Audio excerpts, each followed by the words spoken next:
오늘은 신명기 33장입니다.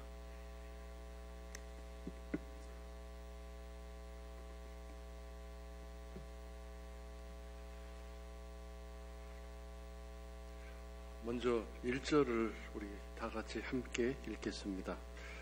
하나님의 사람 모세가 죽기 전에 이스라엘 자손을 위하여 축복함이 이러하니라.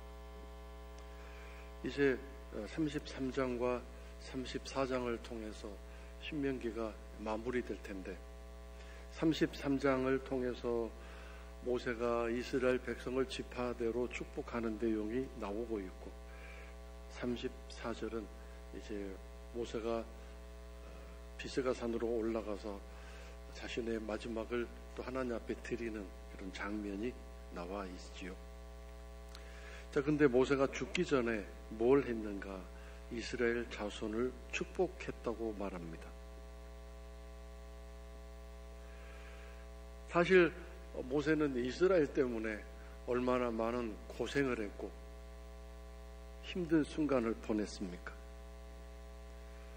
차라리 저 미디안 광야에서 장인의 양을 치면서 살았던 시절이 외롭고 고독하긴 했지만 그때가 편했을지 모릅니다.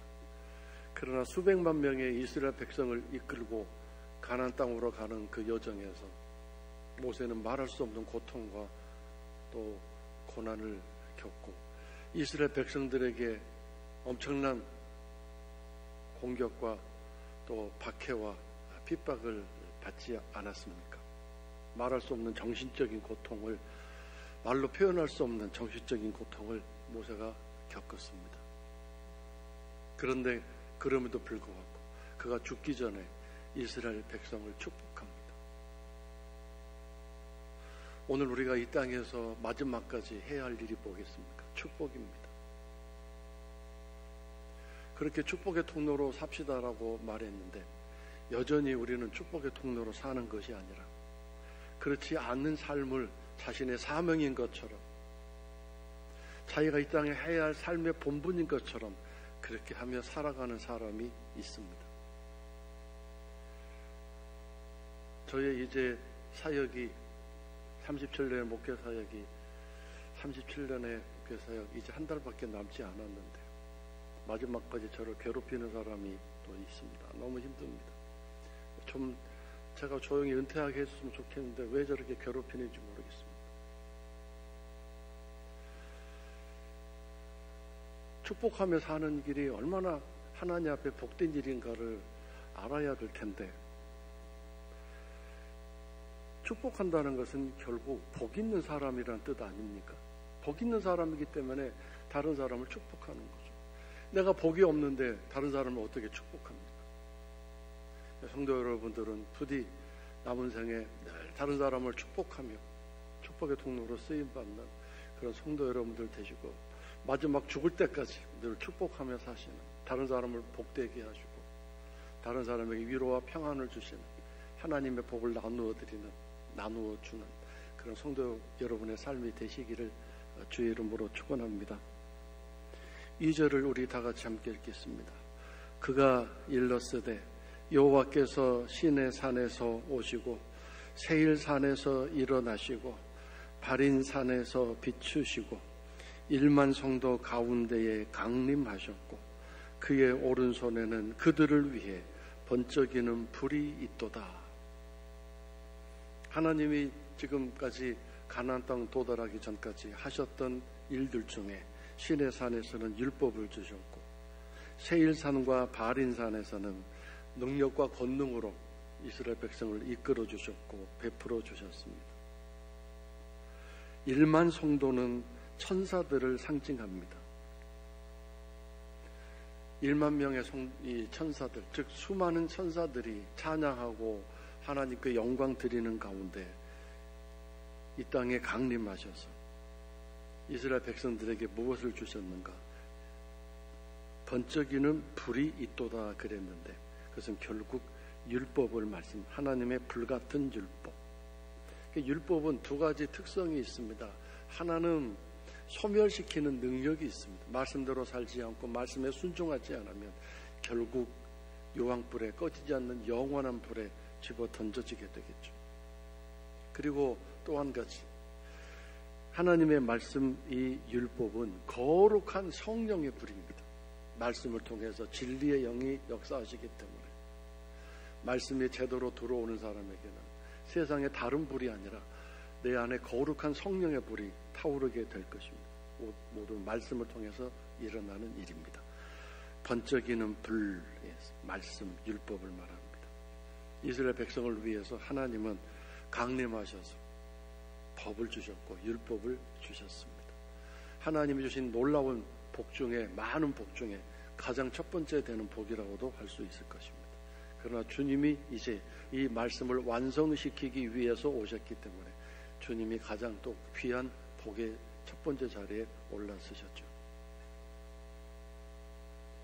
하나님은 오늘 우리들에게 시내산, 그다음에 세일산, 바른산, 이런 산들을 상징하면서 말씀, 율법을 주시고, 또 우리가 힘들고 어려울 때 그 산과 같은, 태산과 같은 문제 앞에서 힘들어할 때 그 산을 넘도록 도우시는 분이라는 사실을 2절에서 모세가 찬양하고 있습니다. 다음에 3절을 제가 읽겠습니다. 여호와께서 백성을 사랑하시나니 모든 성도가 그의 수중에 있으며 주의 발 아래에 앉아서 주의 말씀을 받는도다. 하나님은 이스라엘 백성을 사랑하신다. 이것은 본래적인, 자연적인 관계입니다. 이것은 하나님의 사랑 때문에 사랑하는 것이지, 이스라엘 백성이 사랑받을 만한 하기 때문에 사랑하시는 것은 아닙니다. 여러분과 내가 하나님이 사랑할 만한 존재이기 때문에 사랑하시는 것이 아니라 그냥 사랑하시기 때문에 사랑하십니다. 우리는 사랑할 만하면 사랑하고 그렇지 않으면 사랑하지 않습니다. 얼마나 냉혹한지, 얼마나 차가운지 상상을 못할 만큼 우리들의 사랑은 너무 약하고 부족하고 한계가 너무 심합니다. 우리의 사랑은 너무 변덕이 많고 조건이 많고 까다롭습니다. 안 그렇습니까? 그런 사랑으로 또 하나님을 사랑한다고 감히 나서서 하나님을 사랑합니다 하고 얘기합니다. 얼마나 우스운 얘기입니까? 지난주에 우리가 묵상했던 엘리야 이야기처럼 우리는 하나님 앞에 엎드려 기도할 때 이스라엘 백성이 서서 기도하고 고개를 쳐들고 기도하고 눈 뜨고 기도하고 그렇게 했습니다만, 그런 기도가 아니라 무릎을 꿇고 그 무릎 사이에 얼굴을 놓고 내 자신을 축소시킬 수 있는 최소의 모습으로, 가장 작은 모습으로 축소시켜서 나는 아무것도 아닙니다라는 그런 모습으로 하나님 앞에 엎드려 있는 그 기도의 모습을 생각해 보십시오. 위대하신 하나님 앞에서, 그 엄청나신 하나님 사랑 앞에서 내가 감히 설 수도 없고 감히 앉을 수도 없고 무릎 꿇는 것조차도 감당이 안 돼서 어떻게 하면 내가 더 작아지고 가장 작아질 수 있을까? 그 무릎 사이에 얼굴을 놓고 있는 엘리야의 기도는 우리들에게 기도란 무엇인가를 가르쳐 주지 않습니까? 예수님도 기도하실 때 무릎을 꿇고 예수님은 얼굴을 땅에 대시고 기도하셨습니다. 엘리야가 그렇게 기도하는 모습을 보면서 뭘 깨닫느냐 하면 또 한 가지, 중년 남자가 아마 70, 80이 넘었을 텐데 그렇게 무릎을 꿇고 얼굴을 무릎 사이에 넣을 수 있을까요? 뼈가 부러져서 못할 겁니다. 근데 그런 기도 자세로 계속 기도해 왔기 때문에 나이가 들어서도 그 자세로 기도할 수 있는 것 아니겠습니까? 평소에 그런 겸손의 모습으로 기도해 온 사람만이 그 하나님 앞에 그렇게 자기를 낮추고 자기를 구길 수 있는 대로 최대한으로 구겨서 나는 아무것도 아닙니다라는 그런 모습으로 하나님 앞에 엎드릴 수 있지 않겠습니까? 갑자기 엎드리라고 그러면 뼈가 부러지고 뼈가 말을 안 들어서 할 수가 없는 우리들의 이 교만함과 뻣뻣한 모습들이 언제나 하나님 앞에서 그렇게 유연해지고 우리들이 가장 작은 모습으로 낮아질 수 있을 것인지, 이번 11월달 금요 특별 기도회 때 정말 우리가 그렇게 낮아졌으면 좋겠고 또 겸손해졌으면 좋겠습니다. 모든 성도가 그의 수중에 있다.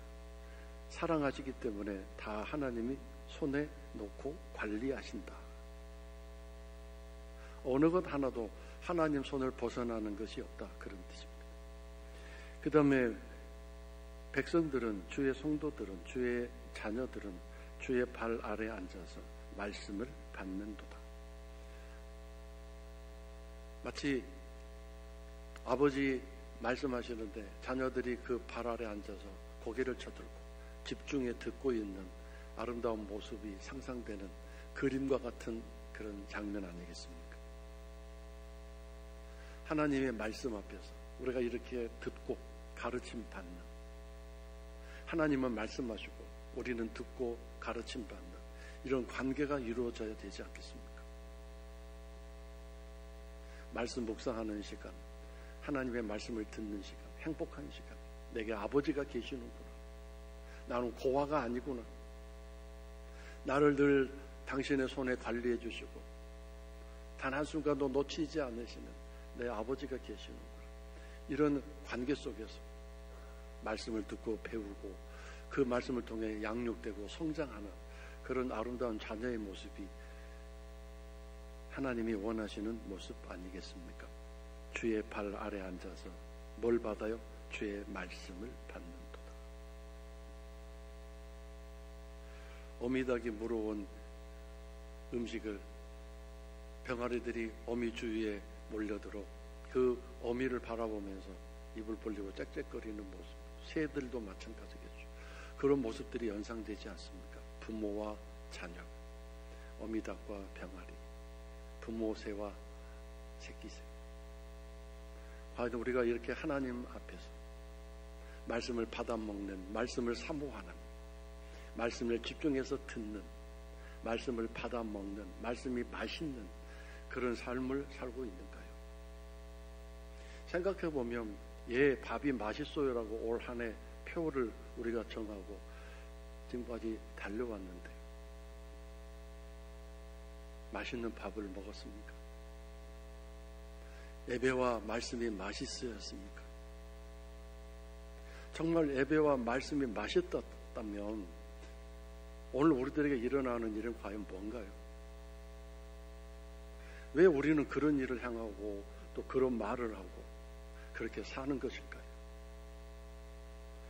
세상의 밥은 자기 마음대로 살아가게 하고 요즘 폭력과 폭행이 얼마나 많이 일어나는지 무서운 세상이 됐습니다만 하나님의 말씀, 하나님의 예배가 제대로 맛있게 됐다면 우리들의 삶은 달라지는 거 아니겠습니까? 그 영적인 밥이고 영적인 양식이기 때문이죠. 표를 정해놨는데 정반대의 삶을 향해 가는 일들이 일어나고 있다면 이건 뭔가 잘못된 거 아니겠습니까?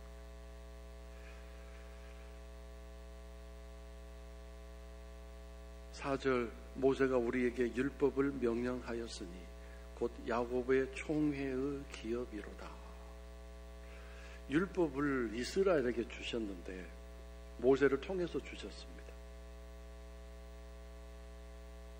이게 참 위험한 일이죠. 모세라는 사람을 통해서 주시기 때문에 모세라는 사람이 어떠하냐에 따라서 하나님 율법이 이렇게 되기도 하고 저렇게 되기도 하겠죠. 또 하나님이 오늘도 사람을 통해서 일하십니다. 놀라운 일이죠. 사람을 통해서 일하십니다. 그 사람이 어떤 사람이냐에 따라서 하나님의 일이 완성될 수도 있고 실패될 수도 있고 하나님 일이 저렇게 될 수도 있고 이렇게 변형될 수도 있습니다. 놀라운 일이죠. 위대하신 하나님 하시는 일인데 그 결과가 사람에 따라서 달라지고 변형되고 왜곡되어지고 이렇게 나타나게 되고 저렇게 나타나질 수 있습니다. 기가 막힌 일이죠. 그래서 하나님 하시는 일이 이 세상에서 정말 완벽하게 나타나야 되는데 사람 때문에 하나님 일이 제대로 되어지지 못하는 일들이 너무 많습니다. 여러분 지금까지 살아온 여러분의 인생을 살펴보십시오. 뒤돌아보십시오. 하나님이 나를 통해서 하시고자 하는 일들이 내가 제대로 이루어드리고,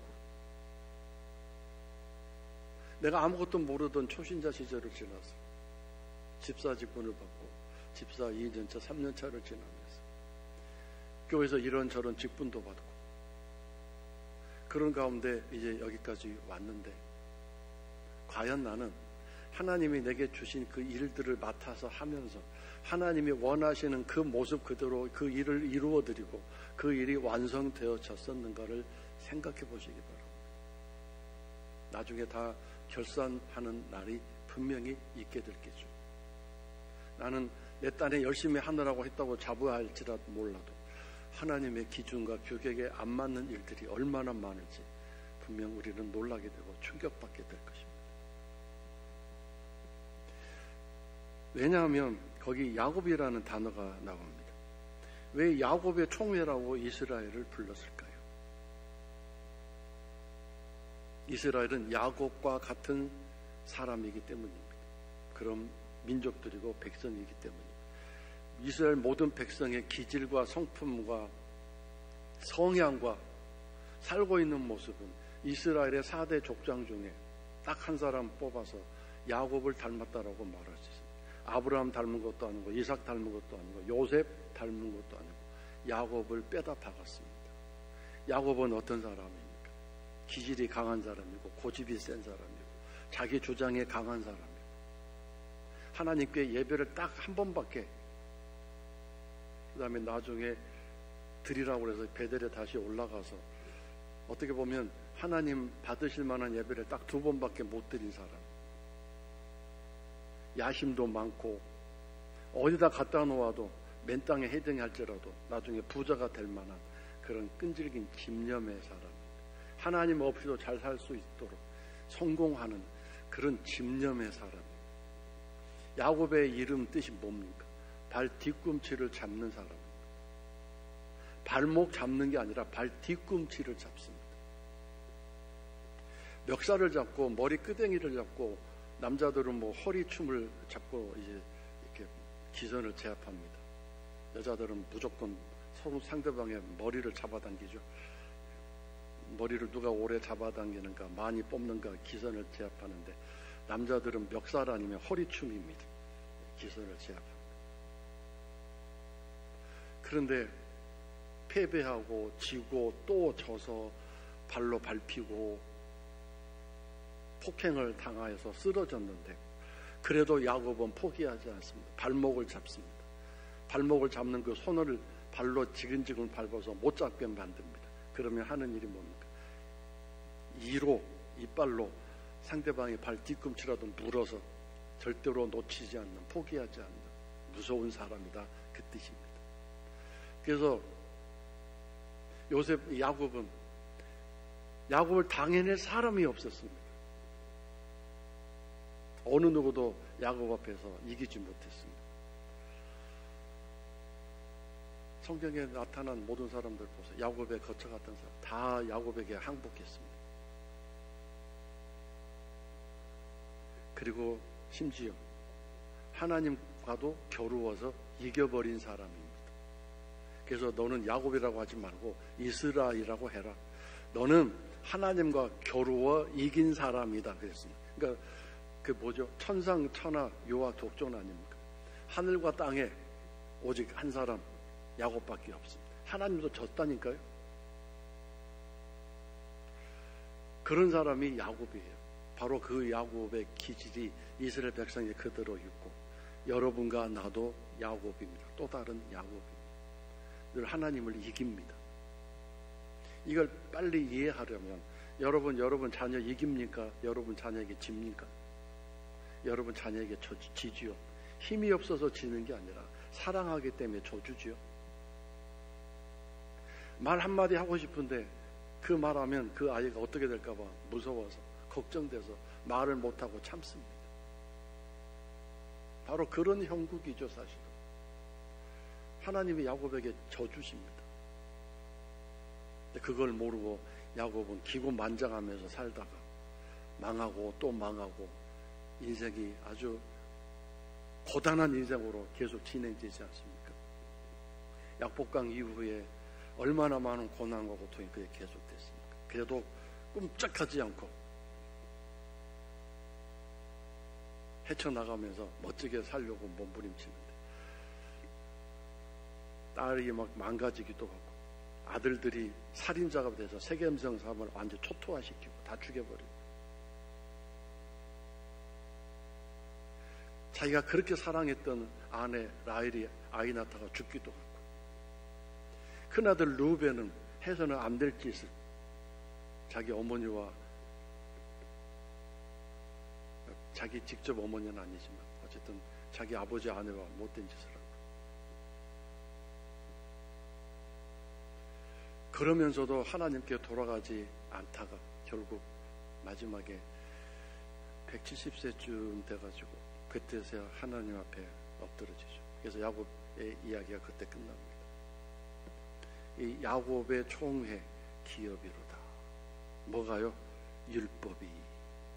율법이 야곱과 같은 성정이 똑같은 우리들에게 하나님이 주신 재산이다. 유산이다. 우리의 몫이다. 율법을 지키기 싫어하고 율법대로 살기를 싫어하고 내 기질대로 내 성향대로 살아가는 우리들에게 이 율법은 우리를 절제시켜 주시고 우리를 통제시켜 주시고 우리를 차분하게 만드실 수 있는 능력이 되는 것입니다. 자, 이제 6절을 다 같이 함께 읽겠습니다.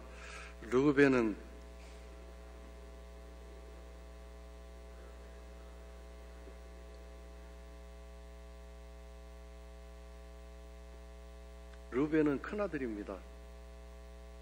죽지 아니하고 살기를 원하며 라는 말은 얼른 보기에 축복 같습니다. 잘 되기를 바라는 그런 기도인 것 같은데 그 뜻이 아니고요. 많아지기를 바란다라는 뜻보다는 더 적어지지 않았으면 좋겠다 그런 뜻입니다.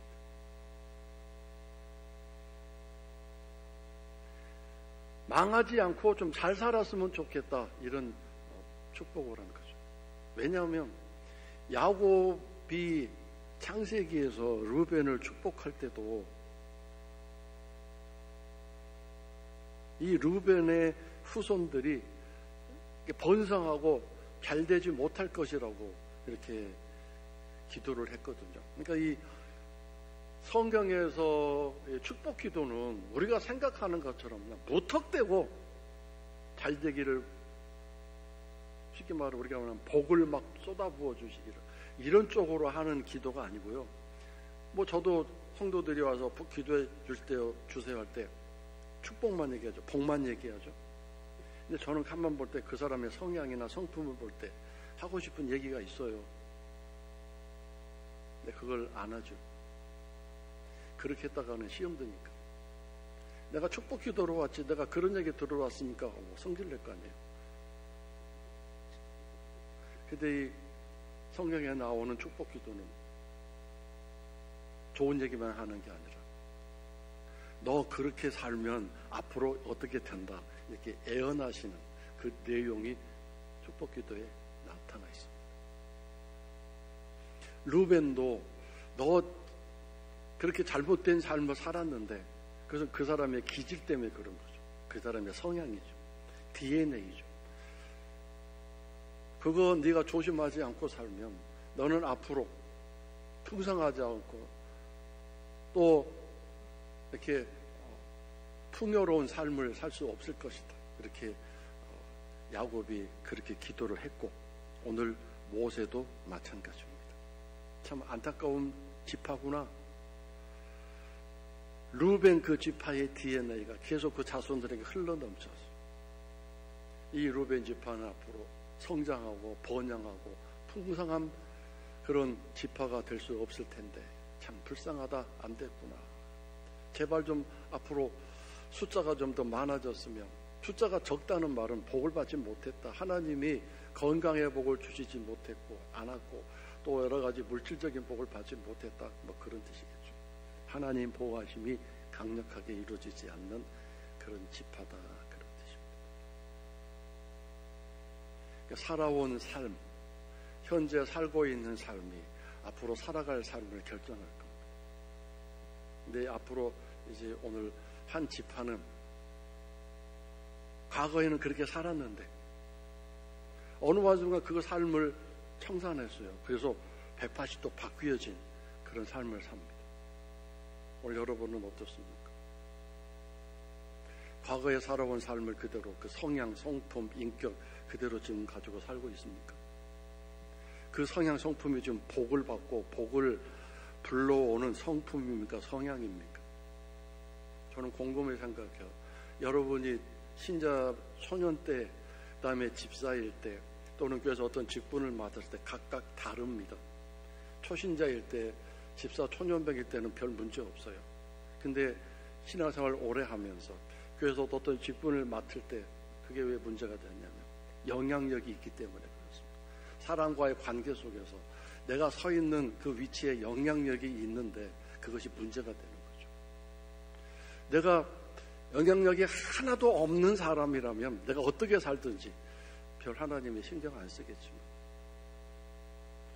교회에서 신앙생활 오래 하면서 이제 그 나름대로 자리를 잡아서 직분도 맡고 이런저런 자리에 올라서 앉게 됐습니다.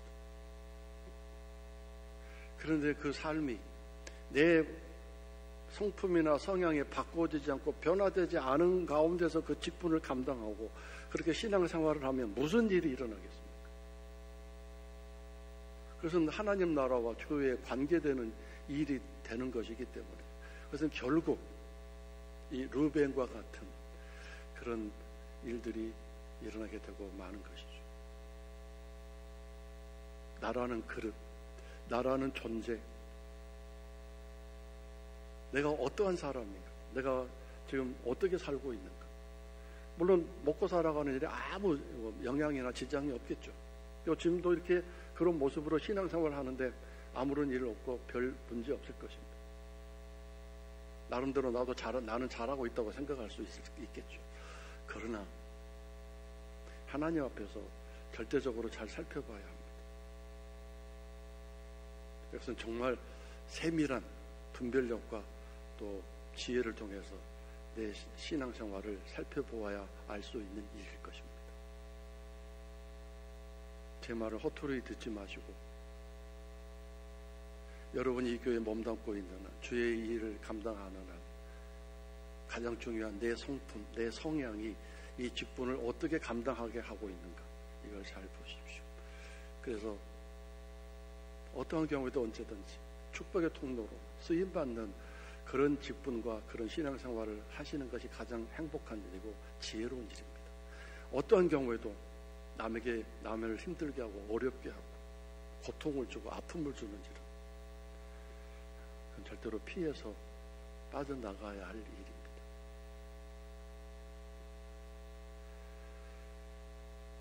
자, 그 다음에 7절 넘어가겠습니다. 유다에 관한 예언입니다. 유다에 대한 축복은 이러하니라.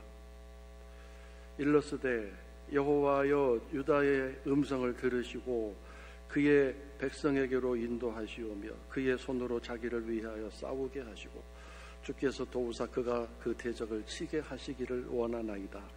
원래 르벤 다음에 시므온이 와야 하는데 시므온은 아예 모세의 축복 기도에 빠졌습니다. 아예 없습니다. 시므온은 어떤 사람인가 하면 그 유다 다음에 나오는 레위와 함께 이 두 형제가 세겜성에서 자기 여동생이 폭행당했다고 해서 앙심을 품고 복수를 했던 사람입니다. 그래서 이 세겜성 모든 사람들 다 초토화시켜 죽여버렸고 남자들을 죽여버렸고 여자들과 아이들을 막 포로로 잡아와고 재산을 다 빼앗았습니다. 집을 다 불태워버렸습니다. 악해도 너무 악한 일을 했습니다. 복수를 해도 뭐 엄청난 복수를 했습니다. 그래서 이제 나중에 야곱이 시므온을 놓고 축복기도 할 때 축복기도가 아니라 저주기도를 했습니다. 나중에 한번 읽어보세요. 뭐라고 했는지. 시므온에 대해서 49장 5절부터 7절에 나오는 저주만 가득한 그런 야곱의 기도가 있습니다. 그 성향, 성품, 회개하지 않고 그대로 살았고 그 DNA가 그 시므온의 자손들에 계속 흘러 거기 있지 않겠습니까? 여전히 시므온은 그렇게 살았고, 그래서 유다 아직 이 시므온 지파는 가나안 땅에 들어갔을 때 땅을 분배받지 못했죠. 몫이 없었습니다. 유다 지파가 분배받은 땅에 더부살이했습니다. 내 땅이 아닌데 새 땅 들어 살았습니다.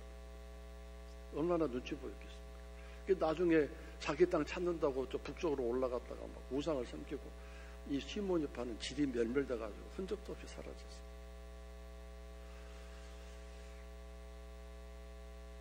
내가 오늘 어떻게 살았는가, 또 어떻게 살고 있는가가 내 앞날을 결정하는 중요한 요소가 될 것입니다. 나는 잘 살고 있다, 나는 잘하고 있다고 착각하지 맙시다. 하나님 앞에서 어떻게 살고 있는가. 저는 늘 외칩니다. 축복의 통로로 사십시오.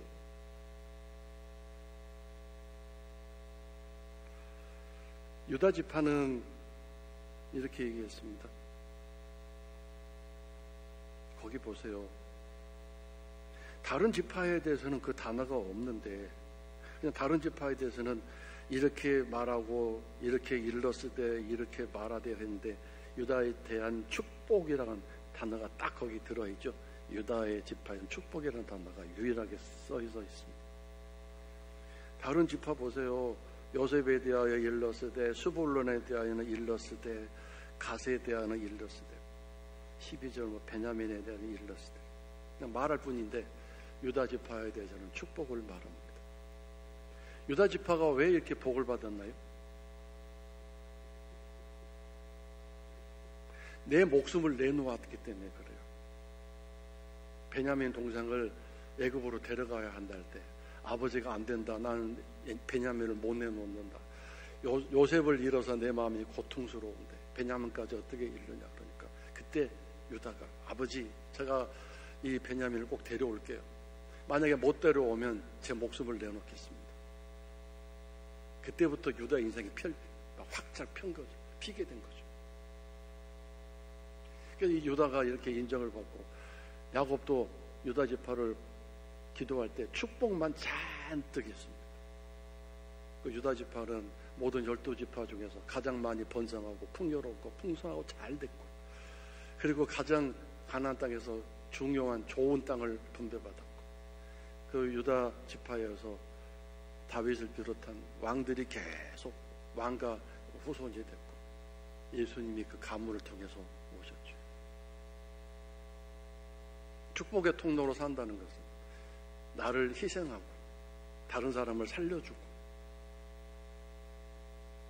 나를 희생하는 일인 것입니다. 축복한다는 게 쉬운 일인 것 같습니까? 남을 잘되게 한다는 게 간단한 일인 것 같습니까? 그렇지 않습니다. 나의 희생과 나의 헌신과 나의 고통과 고난도 필요합니다.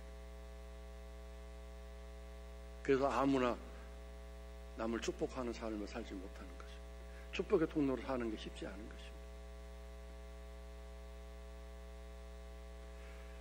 유다는 뭐 하는 이야기는 결국 이스라엘 백성의 지도자가 되게 하시고, 그 다음에 거기 그의 손으로 자기를 이란 말은 자기가 누구냐면 이게 얼마나 좀 대단한 단어인지, 자기는 일단 이스라엘 백성을 가리키는데요, 유다 지파는 이스라엘 백성 민족을 나 자신이라고 여긴다, 그 뜻이에요. 이스라엘 백성 모두가 나다 그렇게 생각하면서 그 이스라엘 백성을 위해서 싸우고, 또 주께서 도우사 유다 지파를 통해서 그 대적을 치게 하신다. 유다가 이런 복을 받았습니다. 그 다음에 시간이 없는데 레위 지파에 대해서만 배우겠습니다. 레위 지파는 아까 말씀드린 것처럼 시므온과 함께 살인을 저지르고 복수를 했던 사람인데, 시내산에서 이스라엘 백성이 금송아지를 만들어 가지고 하나님을 막 분노하게 만들고 모세를 충격받게 했는데 그 상황에서 질서를 잡고 그 우상을 섬기는 일에 앞장섰던 사람들을 척결하는데 쓰임받았던 사람들입니다. 우리가 하겠습니다. 레위 지파가 나섰거든요. 그래서 하나님이 그 레위 지파를 그때부터 복을 주시고 그 레위 지파를 사용하시기 시작하셨습니다. 그래서 레위 지파에 대해서는 주의 둠밈과 우림이 그에게 주어졌습니다. 경건한 자라고 말합니다. 이 둠림과 우림은 하나님의 예 아니오를 분별할 수 있는 도구입니다. 레위 지파가 그런 사명을 제사장 또는 성전을 섬기는 주의 예배를 봉사하는 그런 직분으로 쓰신 거죠. 주께서 그를 마사에서 시험하시고 무리반 물 가운데서 그와 다투셨도다. 마사는 어떤 물 때문에, 무리바도 역시 물 때문에 하나님과 백성이 충돌할 때 그 중간에서 레위 지파가 너무 힘들고 어려웠다, 그런 뜻이죠. 무리바 물가에서 그와 다투셨다는 레위 지파 중에 한 사람인 모세, 아론, 하나님 앞에서 이런 충돌이 있었다는 뜻이죠. 백성들 앞에서 그 일을 감당하다가 레위 지파가 그런 일을 하는 거죠. 그 일선에서 백성과 하나님 사이에서 중간에 있는 사람으로서 늘 이렇게 하나님 앞에서 충돌하고 백성과 부딪히고 고통스러운 삶을 산다, 그 뜻입니다. 그 다음에 9절에서는